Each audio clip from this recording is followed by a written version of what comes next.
like I said, I love working at Sephora, and if the opportunity presented itself where I could go back as a cast member, not in management or anything, I would most likely do it.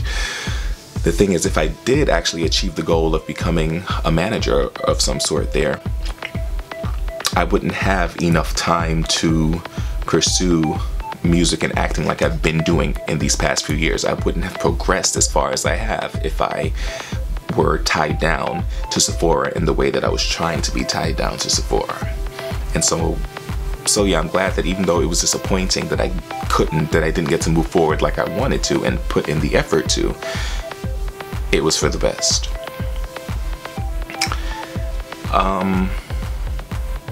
And so with that said, let's move along to the cons.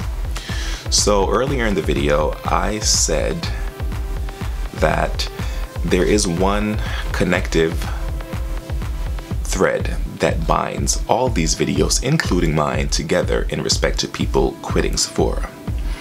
And it is based on the perfect example of how do I put this? In one of the videos that I watched, there was someone who wrote something in the comment section that I thought was the best way to explain what the deal really is with quitting, you know, Sephora.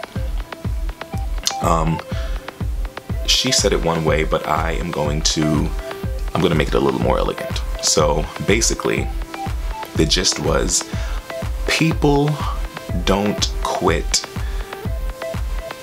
good jobs. People quit bad managers. And that's where the cons come in. And if you look at those other, you know, Sephora stories, that's the connective thread. They've quit because of a bad manager. And that's the reason I wanted to do this video. I wanted to help people to realize that. I'm hoping that if someone out there is interested in a job at Sephora, you know, not necessarily a career, but just, you know, a means to an end that they can truly enjoy, I don't want them to be discouraged by these videos on YouTube, because all the skills you can gain from working at Sephora is tremendous. I didn't know anything about makeup before this, and because of everything I learned from Sephora, I've actually taken jobs as a makeup artist. I literally had the opportunity to be the makeup artist on a feature film. I'm the one that did the makeup of these men and these women. And had it not been for Sephora, I would have never even thought to even look into makeup. As far as I was concerned, I didn't even see an artistry in makeup. It wasn't until I came to Sephora and really got to know some makeup artists who explained certain things to me that I realized, yo, this is basically like cheap surgery. You can make people look completely different with a little contour, with a little cat eye, with a little smoky eye, you know, the color of the lip. You can completely change someone's features, and it can be a beautiful thing if you're treating it as art. And that's the way that I began to see it, as someone who does draw and such. That was the first time where the two meshed, and I was like, oh, I get it, you know? And you know, that's something I learned going to Sephora University. They taught me how to do one heck of a smoky eye. Yo, I will hook you up with a smoky eye, legit. Ironically, I'm really not that good at doing like a regular, you know, blending on, you know, eyeshadows and whatnot. I'm not that good at that. I'm like, either way. Point is, you can go to Sephora, and the things that you would normally pay a beauty school for, you know, Sephora is essentially paying you to learn these things. Trust me, especially as, you know, actors and singers, take advantage of the opportunity. If you're someone who's considering taking a job at Sephora to, you know, make ends meet until your passion comes through, whether that's acting, singing, dancing, whatever, If the opportunity presents itself, take the job and take advantage of the opportunities until. Do I sound like a spokesperson for Sephora? I don't know, but it's legit. Even though I quit Sephora, the things that I learned have completely changed my life in a great manner of ways. I remember there was this dude named Michael. He was the representative for Anastasia, you know, the Beverly Hills Eyebrow kit. And he approached me, he looked at me and he said, "You work behind the register, but you have amazing eyebrows. I know you don't do your eyebrows, but can I teach you some really important details about eyebrows? Because I think you can sell them, even from behind the register." And I was like, all right, sure, whatever. Because this was still when I didn't care about the makeup. I just was happy to be working at Sephora and being paid so well. But he pulled me to the side. He told the manager, "I know he's at the register, but I really want to show him a few things." He took me, showed me some things. I don't know where this video just stopped. I was just talking and realized that it said stopped automatically because I've been recording too long. But just in case, this dude Michael, he pulled me aside and he started, Michael from, you know, the representative of Anastasia. He taught me about brows, taught me, you know, the importance of what the eyebrows do for the face, the framing and all that stuff. And he, you know, he gave me the tools. He told me to practice. He had me practice on a few of the girls that worked at Sephora. And he even let me practice on a few women that came in asking about information about Anastasia. And yo, just like that, my skills on eyebrows, like if there's nothing else that I can do on your face, I can hook you up with some eyebrows. Believe me, believe that. So I can't believe I just did that. But seriously, I can hook up your eyebrows like nobody's business. And that's something I learned at Sephora. This man wouldn't have given a diddly squat whatever about me if I wasn't working at Sephora, you know. And absolutely, he was right. You know, people will compliment me on my eyebrows all the time. You know, "Oh, your eyebrows are so thick, this and that." And you know, when you work in a place like Sephora, people just assume, you know, you must have something on your face. You must be doing this, you must be doing that. So people often assumed that my eyebrows were drawn on or whatever, which I don't know why. I don't feel like my eyebrows look fake. They just, you know, kind of thick, and that's cool. Either way, the point is, he was right.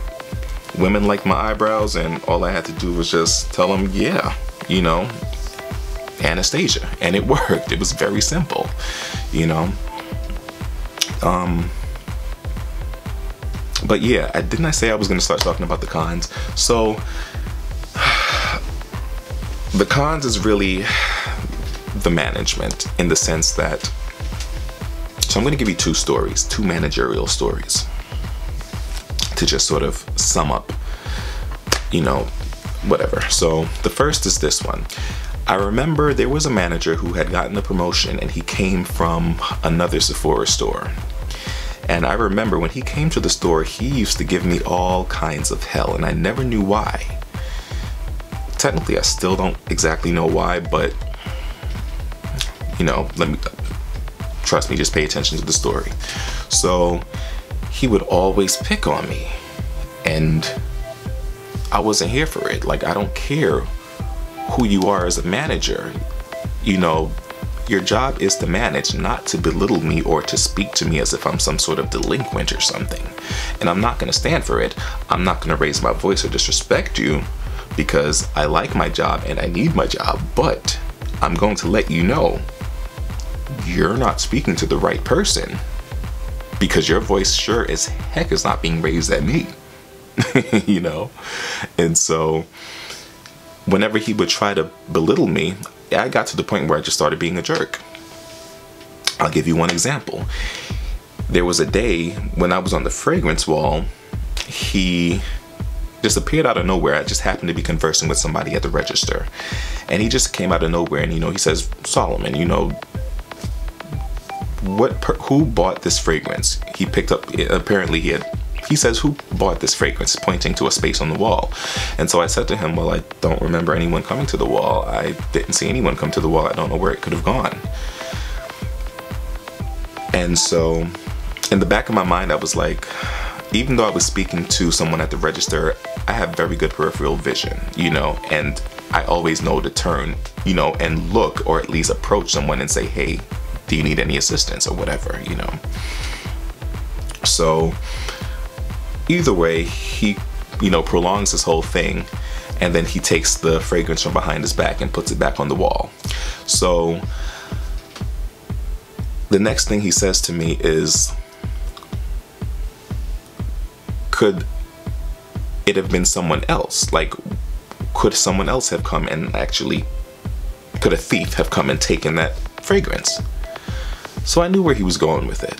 And in that moment, I was like, you're not about to do this to me. And people were looking. And that's what made it worse. A lot of managers tend to want to try to reprimand you in front of a crowd. And I think that's sort of their way of exerting their dominance or something. But that don't work with me. Believe that. Why do I keep saying that? Believe that. I'm so not hood. But he says that to me. Could someone have stolen this? So I looked at him and I said, no one could ever have stolen that off the wall, you know. And I think he took that as me saying, you know, nah, I'm Solomon. Like, nah, I know what I'm doing. Nobody gonna do that. And so he tried to come at me and say, what do you mean? How do you know for sure that no one could have taken that fragrance? So I looked at him and said, well, no one would have taken that fragrance because you had it behind your back the whole time. And he flipped. He got so angry at my response that he just walked away, you know, heated. But my thing is, you're acting, that was stupid to me. It was. You know, what's your point? What's the point? Tell me. Let me know. Legit. So yeah, I was being a little bit of a jerk at that point, but life happens.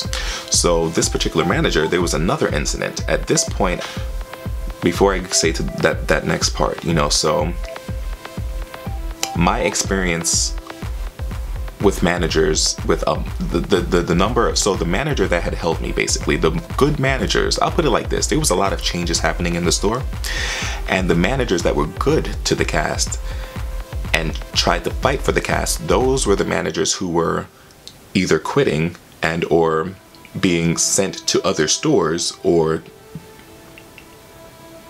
were being fired. I'm being real, you know. And this was a store-wide thing. So we were losing the managers that had our backs, and we only had the managers that were ferocious, basically. So because of this, I was trying to find a balance, and I realized I don't have the emotional strength, because there was a point where I started showing up to work and feeling physically sick. And I realized, but I still love working at Sephora. I knew that it was just having to deal with particular people. And I'm going to tell one additional story because it wasn't all managers. So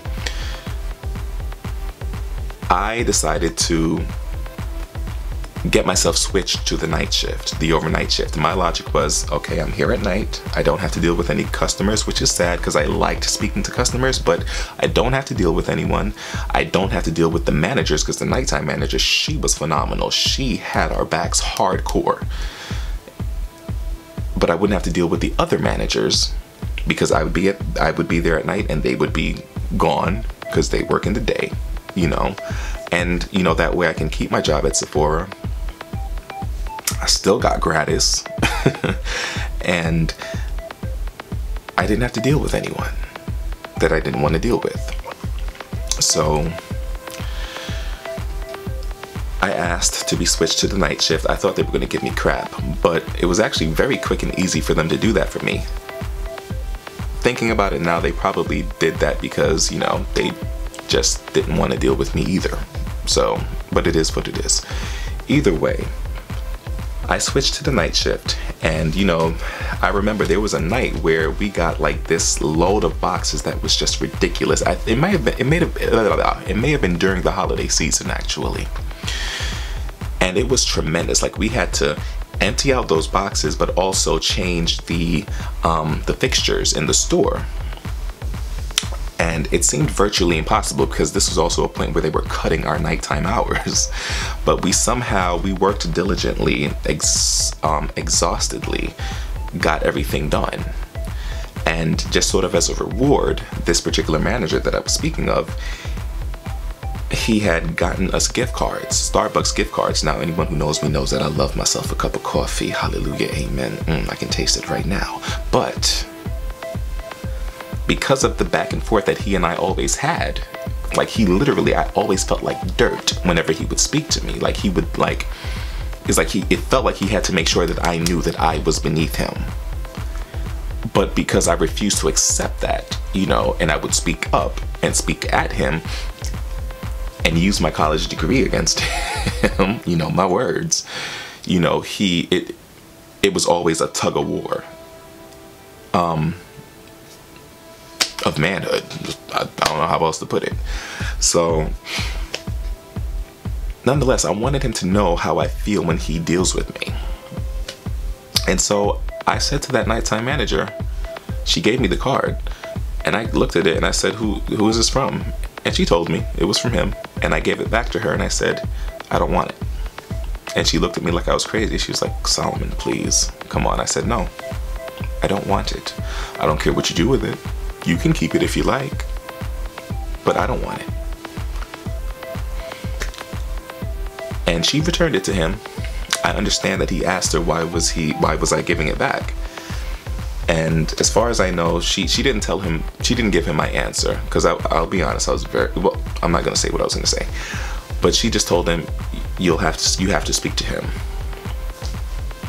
But he knew what it was. And I remember that morning, he happened to be even though he closed the night before, he happened to be the opening manager that morning. And the thing was, we had to clock in and out at the register. And he was giving his morning address to, you know, the morning shift. So I just kind of tried to sneak to the corner register to clock out for the morning, because, you know, I was working the nighttime shift. And I tell you, like, I could see, I'm here and he's like, there must have been, what is it, like 8 registers. He's all the way at the other end of the register counter. And I could see, I didn't look at him, but I could see from the corner of my eye that he was just glaring at me, and you could just see and smell and feel the heat just radiating off of him. And I knew that he was angry and insulted, and just looked like everyone saw the look he gave me. No one knew what was going on. But if looks could kill, I would be dead 3 times. You know, I didn't even have to look at him to see and feel that stare, that glare. And so, yeah, that happened, and I said nothing. I'm not gonna lie, I relished in the moment because I knew that I had hurt him, and I needed him to understand how I feel when he tried or did speak down to me and everything. So that all happened. Now here's the crazy thing.